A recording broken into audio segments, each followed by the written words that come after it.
Hello friend, welcome to learn of techno online coaching. Dear friend, आज ही हमारा engineering drawing की 3rd class है। फर्स्ट लेसन चल रहा है।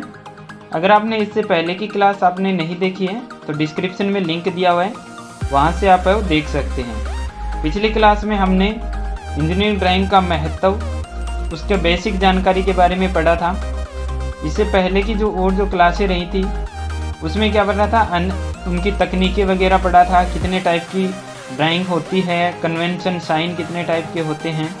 तो अगर आप ये सब वीडियो अगर देखना चाहते हैं तो चैनल पर प्रॉपर प्लेलिस्ट है, वहाँ से भी आप इनको देख सकते हैं। इसके अलावा याद रखिए, हर शाम 8 बजे एक नया वीडियो मिलेगा आपको हमारे चैनल पर। अगर आपने चैनल को सब्सक्राइब नहीं किया है तो सब्सक्राइब कर लीजिए। इसके अलावा आपको ITI का फुल कोर्स है वो मिलेगा, जिसमें थ्योरी, मैथ, ड्राइंग की क्लासें आपको देखने के लिए मिल जाएगी। साथ ही चैनल पर जितने भी वीडियो अवेलेबल हैं, अगर आप उनका PDF लेना चाहते हैं तो नीचे डिस्क्रिप्शन में नंबर दिए हुए हैं, उन पर आप हमें कांटेक्ट कर सकते हैं। ठीक है, तो चलिए, यहाँ तक हमने क्या है पहले की क्लास में है वो रीड कर लिया था। अभी देखते हैं आगे की क्लास में। तो इसमें क्या था, ड्राइंग बोर्ड, ड्राइंग के उपकरण हम पढ़ रहे थे, जिसमें हमने क्या है ड्राइंग बोर्ड को क्लियर कर लिया था। ठीक है, अभी जो नेक्स्ट हमारा है वो रहेगा T²। ठीक है, तो चलिए देखते हैं T² को। इसमें दिया हुआ है T²। इस उपकरण का प्रयोग ड्राइंग बोर्ड पर ड्राइंग शीट लगाने तथा उस पर क्षैतिज रेखाएं, हॉरिजॉन्टल लाइन खींचने के लिए किया जाता है। ड्राइंग का यह उपकरण अंग्रेजी के अक्षर T की भांति बना होता है, इसलिए इसे T के नाम से भी जाना जाता है। यह सागौन की लकड़ी से बना होता है। इसमें 2 मुख्य भाग होते हैं, हेड और ब्लेड। दोनों भाग 3 या 4 या 5 स्क्रू की सहायता से ठीक 90 डिग्री पर सेट किए जाते हैं। इसके ब्लेड की लंबाई प्राय 500 मिलीमीटर से 1500 मिलीमीटर तक होती है। सेट स्क्वायर को रोकने, चलाने, क्षैतिज लाइन व ऊर्ध्वाधर लाइन यानी कि हॉरिजॉन्टल लाइन और वर्टिकल लाइन बनाने के लिए T² को ड्राइंग बोर्ड के एबनी एज के विपरीत स्थापित किया जाता है। जो एबनी जो बताया था कहाँ होता है एबनी, जैसे कि ये हमारा ड्राइंग बोर्ड है, तो इसके क्या है, इस साइड में एक पट्टी सी लगी होती है काले रंग की, उसको क्या बोलते हैं, एबनी बोलते हैं। T² का स्ट्रोक एबनी एज पर स्लाइड करता है। एबनी एज पर क्या होता है, T² का जो स्ट्रोक होता है वो आगे पीछे चलता रहता है, और उससे क्या है ब्लेड से हम यहाँ पर लाइनें लगा सकते हैं। ठीक है, नेक्स्ट देख लेते हैं। इसमें आगे है, इसमें ब्लेड के एक और एबोनाइट की काली पट्टी लगी रहती है। किसकी काली पट्टी लगी रहती है, एबोनाइट की। ठीक है, जिसके सहारे पेंसिल चलाई जाती है। कभी कभी T² में यह पट्टी पारदर्शी प्लास्टिक, ट्रांसपेरेंट प्लास्टिक की भी होती है, ताकि खींचे जाने वाली प्रत्येक रेखा या T के नीचे आने वाली रेखा वो स्पष्ट दिखाई दे सके। ये एबोनाइट की काली पट्टी कौन सी है, जो ये वाली जो है ना, ये जो पट्टी है, ये एबोनाइट की काली पट्टी होती है। ये क्या होता है, कार्यकारी एज होता है, वर्किंग सरफेस होती है। इसके सहारे क्या हम पेंसिल से लाइनें खींच सकते हैं। ठीक है, ये इधर इसमें दिखाया गया है कि कहाँ पर ब्लेड यूज करेंगे, कहाँ पर कीले द्वारा रोक सकते हैं इसको। लकड़ी या प्लास्टिक का सॉल्यूशन, ये शीर्ष है इसका, हेड जो बना हुआ है। ठीक है, तो इसके बारे में क्या है डिटेल से दिखाई गई है। T² या ड्राइंग बोर्ड का फिगर दिया हुआ है यहाँ पर। ठीक है, T² का ये इधर वाला फिगर है वो T² का है, आगे वाला है वो स्क्वायर और ड्राइंग बोर्ड का है। BIS के अनुसार T² की निम्न मापों को डिजाइन किया गया है। अब जैसे ड्राइंग शीट, ड्राइंग बोर्ड होता है, इसी के अनुसार क्या है हमारा T² का भी साइज है। तो इसमें क्या है, फर्स्ट में T0 में इसकी ब्लेड की लंबाई कितनी है, 1500 mm। 2 में T1 है, इसमें क्या है 1000 mm की। 3 में T2 के नाम से है, तो इसमें कितने हैं 750 mm की। और 4 नंबर में क्या कौन सी है, T3, ये कितने mm की ब्लेड है, 500 mm की। यानी 500 से 1500 mm तक की लंबाई में ब्लेड मिलते हैं। ठीक है, नेक्स्ट है हमारा सेट स्क्वायर। सेट स्क्वायर को देख लेते हैं।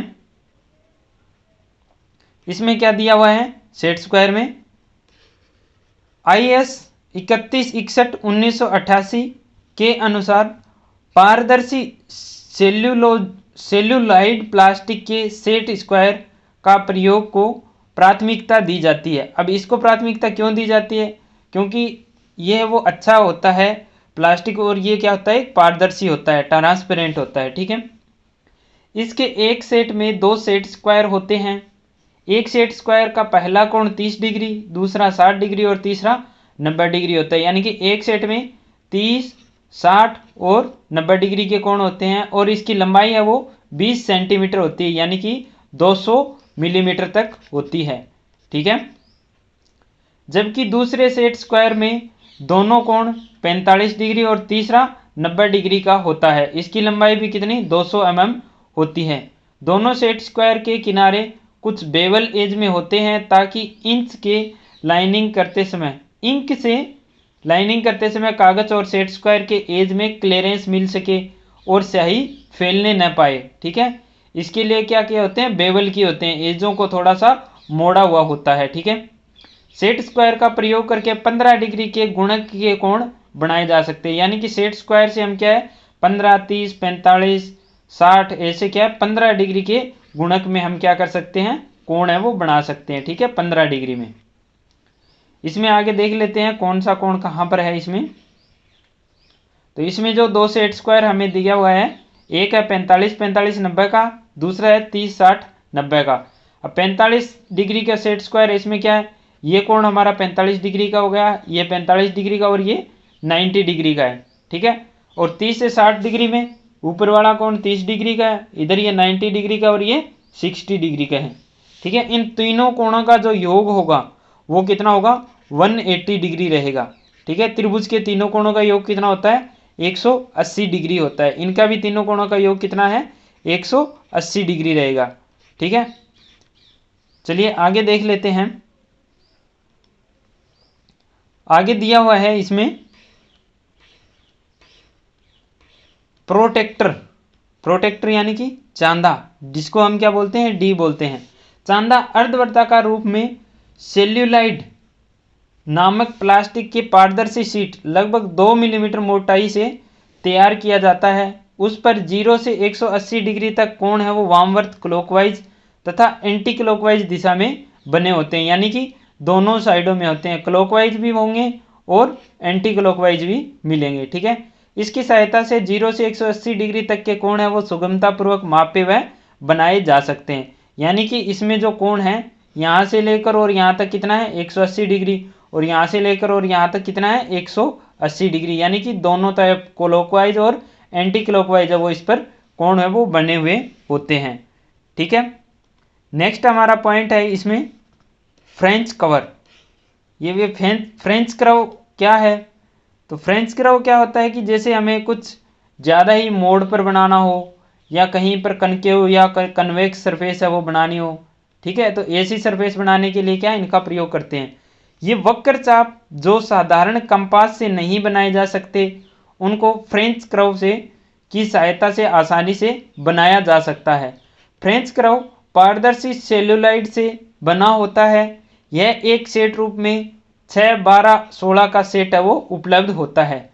फिगर 6 में फ्रेंच कवर को दिखाया हुआ है, यानी कि इसके यूज है वो दिखाए हुए हैं। जैसे कि यहाँ पर क्या हमें लाइनिंग वगैरह करनी है ऐसे ऐसे, तो क्या ऐसा हमने यूज कर लिया। अब नीचे की तरफ करनी है तो इसको नीचे घुमा लिया, इधर करनी है तो इसको इधर घुमा लिया, इधर करनी है तो इसको इधर घुमा लिया, और ये कैसी आकृति बन गई, ये जो हमारी आकृति बन गई वो ऐसी आकृति है वो बन के तैयार हो गई। यानी कि अंडाकार आकृति है वो बन गई। जैसे कोई अंडाकार आकृति हमें तैयार करनी है तो क्या है इससे हम तैयार कर सकते हैं। इस वाले को फ्रेंच कर्व को यूज करेंगे और इससे क्या हम आकृति बना सकते हैं। इससे ज़्यादा बेंड देने हो तो इसके लिए ये है। इस टाइप के बेंड अगर कुछ देना हो हमें या फिर ऐसे बेंड देने हो तो इनके लिए क्या है ये सब अलग अलग बने हुए हैं। ठीक है, ऐसे क्या है यूज के अनुसार इनको अलग अलग बनाया हुआ है। ठीक है, तो ये फ्रेंच कर्व का कहाँ पर यूज होते हैं, जहाँ पर हम क्या डिवाइडर वगैरह से या सही से कोण नहीं बना पाते हैं वहाँ पर क्या इनका यूज हम कर सकते हैं। ठीक है, नेक्स्ट हमारा पॉइंट है स्केल। तो स्केल का यूज हम क्या नॉर्मली करते हैं हर जगह। स्केल एक ऐसा ड्राइंग उपकरण है जिसका प्रयोग विमाओं को मापने व सीधी रेखाएं खींचने हेतु किया जाता है। इन्हें प्राय लकड़ी, स्टेनलेस स्टील, आइवरी तथा सेल्यूनाइट नामक पारदर्शक प्लास्टिक यानी कि ट्रांसपेरेंट प्लास्टिक से बनाया जाता है। इसके एक ओर सेंटीमीटर तथा दूसरी ओर इंच में मार्किंग होती है। सामान्यतः 15 सेंटीमीटर लंबाई या तथा 2 सेंटीमीटर चौड़ाई या फिर 30 सेंटीमीटर लंबाई और 3.5 सेंटीमीटर चौड़ाई के प्लास्टिक स्केल प्रयोग में लाया जाता है। स्केल का प्रयोग करने से पूर्व उन्हें एक ड्राइंग पेपर पर रगड़कर साफ कर लेना चाहिए, क्योंकि जब हम पेंसिल यूज करते हैं तो इनके किनारों पे क्या है, कार्बन है वो जमा हो जाता है। इसलिए क्या इनको कपड़े या कागज से हमें साफ कर लेना चाहिए। नेक्स्ट में क्या दिया हुआ है, ड्राफ्टिंग टेम्पलेट। तो ड्राफ्टिंग टेम्पलेट का क्या अर्थ होता है कि किसी चीज का कोई डुप्लीकेट बनाना, तो उसके ऊपर रखा और उसका क्या कर दिया, मार्किंग वगैरह उसकी कर दी, तो उसके लिए क्या, उसको क्या बोलते हैं, टेम्पलेट बोलते हैं। ड्राफ्टिंग टेम्पलेट यह पारदर्शी प्लास्टिक की शीट होती है जिस पर आयताकार, वर्गाकार, वृत्त और षटभुज इत्यादि की आकृति विभिन्न माप में काटी हुई होती है। इसकी सहायता से कम समय में विभिन्न आकृतियों को ड्राइंग पर आवश्यकता अनुसार बनाया जा सकता है। ड्राफ्टिंग टेम्पलेट के निम्न चित्रों में दर्शाया गया है। यानी कि ये क्या अलग अलग साइज के बनाए हुए हैं, तो इनको क्या ड्राइंग शीट पे रखा और पेंसिल से क्या इनके अनुसार ही क्या कर दिया, हमने मार्किंग कर दी। तो इनमें क्या है, कम समय में हम क्या है, ज़्यादा कार्य है वो इनके द्वारा कर सकते हैं। इसलिए क्या है, इनको टेम्पलेट है वो पहले से बनाकर रख लिए। उस टेम्पलेट के माध्यम से क्या हम किसी भी प्रकार की सरफेस है वो बना सकते हैं। जैसे कि इस टेम्पलेट में क्या है, राउंड भी है, स्क्वायर भी दी हुई है, ट्रायंगुलर भी दी हुई है, अलग अलग टाइप के दिए हुए हैं। जैसे इस टाइप का भी दिया हुआ है और ये इस टाइप का भी दिया हुआ है, हेक्सागन टाइप का, सभी क्या अलग अलग टाइप के बने हुए हैं। ठीक है, तो इनके अनुसार क्या, ये छोटे भी हैं, बड़े भी हैं, अलग अलग टाइप के क्या हमें मिल जाते हैं। तो उनके अनुसार ये देखिए अलग अलग साइज के भी यहाँ पर बने हुए हैं, तो उनके अनुसार क्या हम मार्किंग है वो जल्दी जल्दी इन पर कर सकते हैं। ठीक है, नेक्स्ट है हमारा मिनी ड्राफ्टर। अब मिनी ड्राफ्टर क्या होता है, मिनी ड्राफ्टर क्या होता है कि किसी भी कोण में हम क्या है, लाइनें वगैरह खींचने के लिए, जहाँ पर क्या हम साधारण से नॉर्मल लाइन है वो नहीं खींच पाते हैं किसी एंगल में, तो वहाँ पर क्या हम मिनी ड्राफ्टर का उपयोग है वो करते हैं। तो इसके बारे में देख लेते हैं।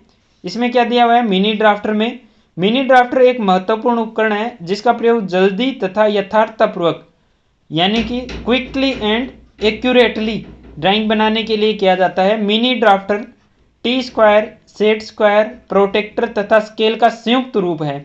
इसमें एक दूसरे के लंब रूप 90 डिग्री पर दो स्केल एक गोल प्रोटेक्टर जैसे भाग पर जुड़े हुए होते हैं। एक स्केल समांतर और दूसरा लंबवत कार्य करता है। चकती पर 0 से 360 डिग्री के कोणों का विभाजन रहता है। इसकी सहायता से स्केलों को किसी भी कोण पर क्या है, सेट करके हम इन्हें यूज कर सकते हैं। अब इनमें जो कोण बने हुए हैं और अलग अलग एंगल में क्या है, इसको कहीं भी सेट कर सकते हैं। जैसे कि इसके बीच में क्या है, एक चकती बनी हुई है, ये इसके ऊपर क्या है, अलग अलग ये जो लाइनें खींची हुई है, ये क्या है, कोण बने हुए हैं। ये 90 डिग्री में इधर जुड़ा हुआ है। अब इसके साथ में क्या है, ये जुड़ी हुई है, दोनों प्लेटें जुड़ी हुई है, ये समांतर छड़ इधर जुड़ी हुई है। तो क्या है, इनको किसी भी एंगल में हम क्या है सेट कर सकते हैं। जैसे यहाँ पर हमें लाइनिंग वगैरह करने के लिए इधर इसको सेट कर लिया, यहाँ पर सेट कर लिया, ऐसे इसको सेट किया यहाँ पर। ठीक है, तो क्या है, अलग अलग सेट करके 360 डिग्री में घुमाकर कहीं भी हम क्या है कोण वगैरह वो बना सकते हैं इससे। ठीक है, विभिन्न कोणों के निर्माण, आगे इसमें क्या दिया हुआ है, विभिन्न कोणों के निर्माण एवं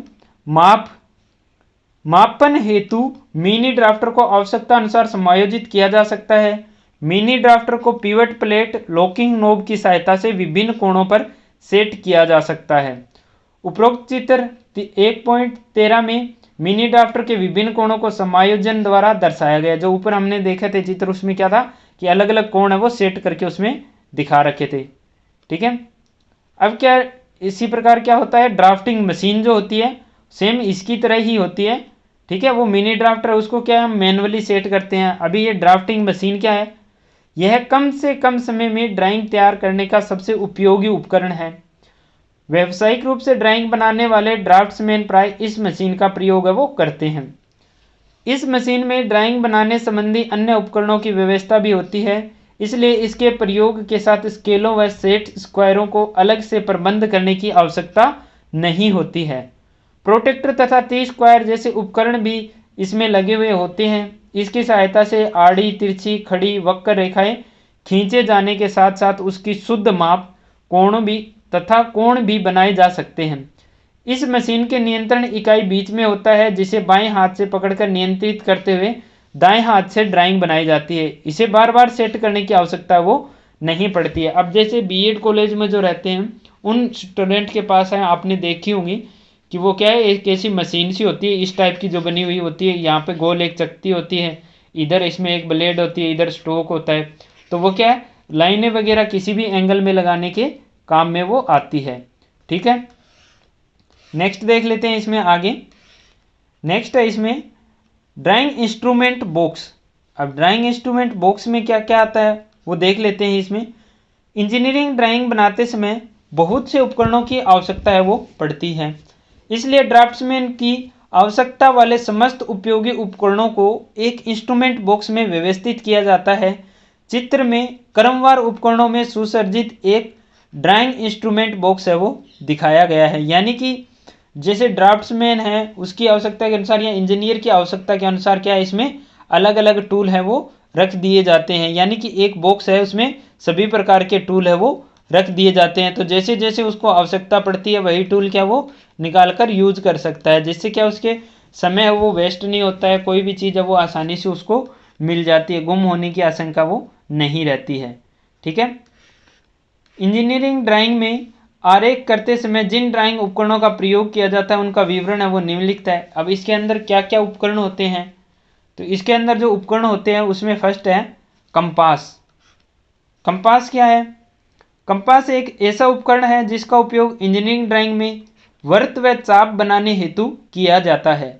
यह स्टील धातु का बना हुआ होता है जिसमें दो लेग होती है जो कि एक सिरे पर रिवट की सहायता से जुड़े हुए होती है। यह इस प्रकार जुड़ी हुई होती है कि दोनों लेग के सिरे आवश्यकता अनुसार फैलाए जा सके, इसलिए एक लेग सीधी व दूसरी लेग समंजनीय एडजस्टेबल होती है। अब समंजनीय लेग में पेंसिल की लेड तथा सीधी लेग में पिन लगाने की व्यवस्था भी होती है। कंपास मुख्यतः दो आकारों में होता है, बड़ा कंपास और छोटा कंपास। अब इसमें बड़ा कंपास और छोटा कंपास किस किस जहाँ जहाँ पर उनके क्या यूज के अनुसार क्या इनको छोटे व बड़े बना दिए हैं। ठीक है, तो अब देखते हैं इसमें कि बड़ा कंपास, लार्ज कंपास, इसका उपयोग बड़े आकार के वृत्त तथा वृत्तों के चाप जिनकी त्रिज्या 150 मिलीमीटर से अधिक हो बनाने हेतु किया जाता है। इसमें दो लेग होती है जिन्हें एक ही जोड़ नी जॉइंट पर जोड़ा जाता है। इसकी एक लेग के सिरे पर पेंसिल लेड लगाने की व्यवस्था होती है तथा दूसरे लेग का सिरा है वो नीडल पॉइंट होता है जिसे सीट में संयोजन हेतु प्रयोग किया जाता है। कंपास में लेड के साथ एक पॉइंट का भी प्रयोग किया जा सकता है। अब इसमें क्या है, यहाँ पर पेंसिल लीड डाल दी और ये क्या है, स्टील की क्या है टिप जो हमारी बनी हुई है, यहाँ से क्या है इसको हम एडजस्ट वगैरह भी कर सकते हैं। यहाँ पर हमारी पिवट पिन लगी हुई है जिससे क्या इसको खोल भी सकते हैं और वापस बंद भी इसके द्वारा कर सकते हैं, यानी कि इसको एडजस्ट कर सकते हैं। ठीक है, नेक्स्ट है हमारा स्मॉल कंपास। अब स्मॉल कंपास में क्या है, तो इसमें क्या है, स्मॉल कंपास में इसका उपयोग छोटे वृत्त जिनका व्यास 25 से 50 मिलीमीटर के मध्य हो खींचने के लिए प्रयोग किया जाता है। वृत्त के अतिरिक्त छोटे चाप बनाने, छोटी दूरियों पर निशान लगाने तथा किसी रेखा को विभिन्न साइज या विभिन्न समान भागों में विभाजित करने के लिए इसका प्रयोग है वो किया जाता है। डिवाइडर ये आपने देखा होगा, नॉर्मली इसका प्रयोग क्या है कि एक निश्चित आकार में खोल के क्या अलग अलग दूरी पर चाप लगा कर क्या है किसी लाइन को क्या है अलग अलग भागों में समान भागों में डिवाइड करने के लिए भी इसका प्रयोग किया जाता है। छोटे वृत्त वगैरह लगाने के लिए भी इसका प्रयोग है वो किया जाता है। यानी कि जो बड़ा कंपास है, जो लार्ज कंपास है, उसका प्रयोग क्या होगा बड़े वृत्त और चाप के लिए, और स्मॉल कंपास का यूज होगा वो छोटे वृत्त और चाप लगाने के लिए किया जाता है। ठीक है, तो आज की वीडियो में बस इतना ही, बाकी हम नेक्स्ट वीडियो में देखेंगे। तो अगर आपको वीडियो अच्छा लगता है तो ज़्यादा से ज़्यादा शेयर कर दीजिए, और चैनल को अगर आपने सब्सक्राइब नहीं किया है तो सब्सक्राइब कर लीजिए। याद रखिए हर शाम 8 बजे आपको एक नया वीडियो मिलेगा हमारे चैनल पर, और साथ ही चैनल पर जितने भी वीडियो अवेलेबल है उनकी अगर आप PDF लेना चाहते हैं तो हमें कॉन्टेक्ट कर सकते हैं। नंबर है वो आपको नीचे डिस्क्रिप्शन में दिए हुए हैं। इसके अलावा अगर आप टेलीग्राम या इंस्टा पे हमें ज्वाइन करना चाहते हैं तो उनके लिंक भी आपको डिस्क्रिप्शन में दिए हुए हैं। ठीक है, thanks for watching and bye bye.